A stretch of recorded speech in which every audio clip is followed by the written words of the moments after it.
Welcome to School Stress 101 on the School Without Suffering podcast.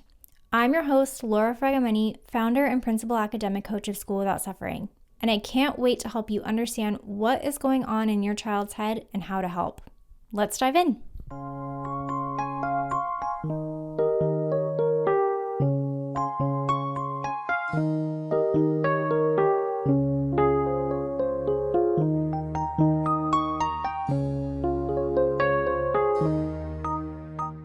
First episode of this season, we are talking about why anxiety is an academic issue.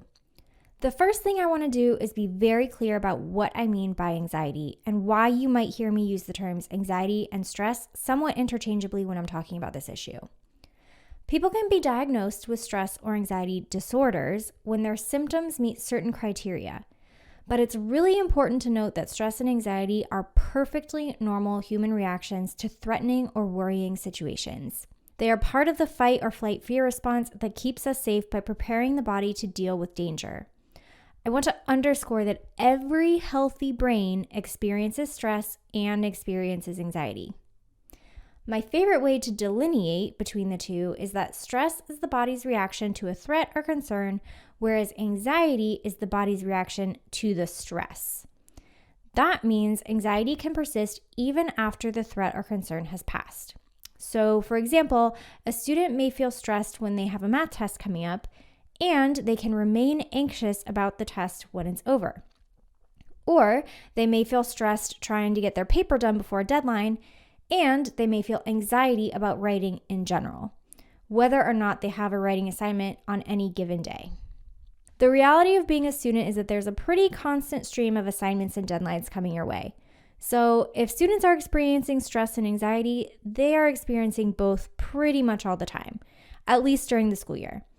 And that's why I feel comfortable using the two terms interchangeably when I'm talking about these emotions as they relate to school. So now that we're clear on that, I'm going to jump in with some statistics. Most of the available statistics about stress and anxiety in youth describe teenagers, so those are the ones I'm going to talk about. According to the Pew Research Center's 2019 study, 70% of teens say anxiety is a major problem among people their age in the communities where they live. Another 26% say it's a minor problem. And unsurprisingly, available data show that COVID have only exacerbated this problem. More specifically to school, studies by the Program for International Student Assessment, known as PISA, show that the majority of adolescents worldwide report worry and tension in math classes and when doing math.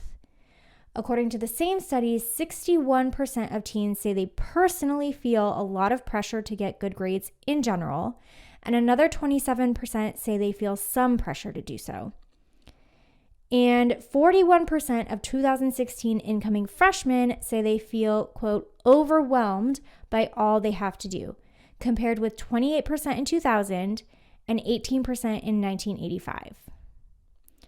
So many teens are stressed and anxious, and many are stressed and anxious about school. And that stress and anxiety seems to be increasing. So that's important, but it's perhaps not breaking news. And I don't think that in itself necessarily makes anxiety an academic issue. But anxiety's effects on performance and achievement do. A recent meta-analysis shows that math achievement is significantly and negatively correlated with math anxiety specifically. Though it's been less extensively studied, recent research also indicates a negative correlation between reading anxiety and reading achievement, and the same relationship has been shown for writing. We really need only to look as far as the concept of stereotype threat to understand how solving this problem is even more urgent for marginalized students. Stereotype threat is the name for the threat an individual feels when they're doing something that has a negative stereotype for their group associated with it. In other words, it's a fear of confirming a negative stereotype about a group that the student identifies with. So an example of such a stereotype would be girls aren't good at math. And an example of a stereotype threat would be a girl taking a standardized math test and feeling the additional stress of not wanting to confirm that stereotype. You've probably experienced stereotype threat at some point in your life, especially if you've ever been the only person in an important room with your gender, sexual orientation, race, ethnicity, age, or other identity.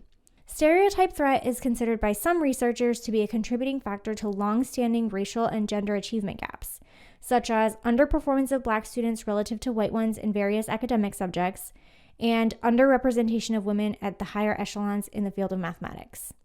Researchers hypothesize that relevant negative stereotypes affect performance by inducing anxiety, which decreases performance by depleting working memory and other executive skills. So the research tells us that anxiety is an academic issue. But the good news is research also tells us what we can do about it. And I'll tell you about that right after the break. Imagine your teen or tween getting a handle on their school-related anxiety and no longer adding to yours. We see it all the time. Procrastination, staying up way too late doing homework last minute, falling grades due to missed assignments, school-related meltdowns.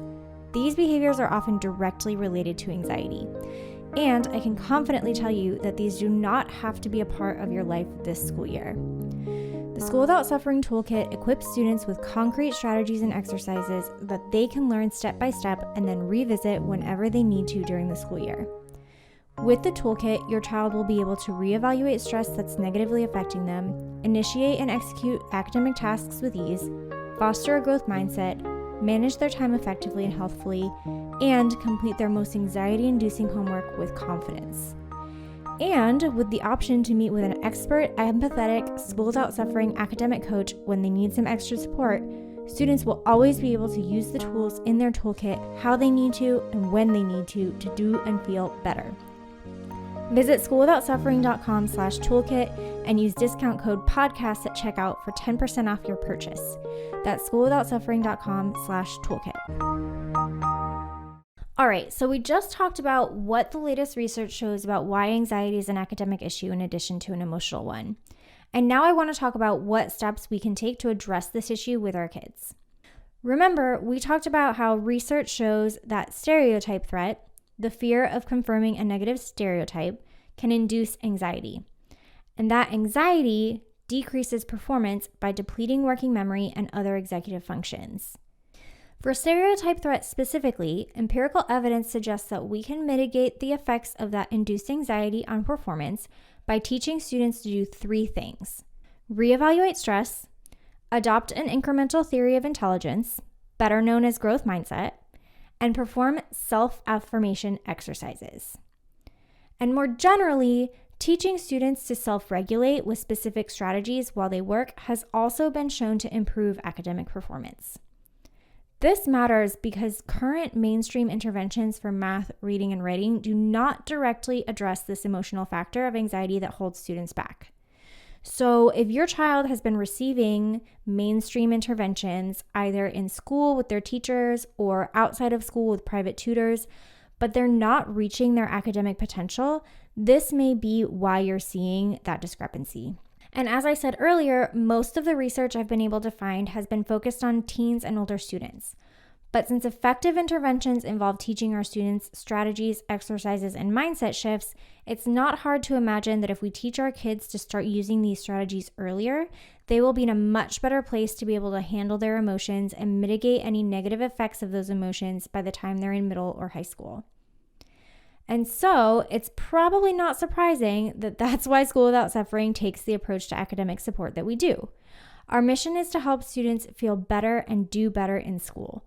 We provide lifelong tools that learners can use to control their external and internal stressors, increase their self-efficacy, and fully realize their academic potential. Throughout the rest of the podcast season, I'm going to teach you what you can do to help support your kids in this way as well. Don't miss it.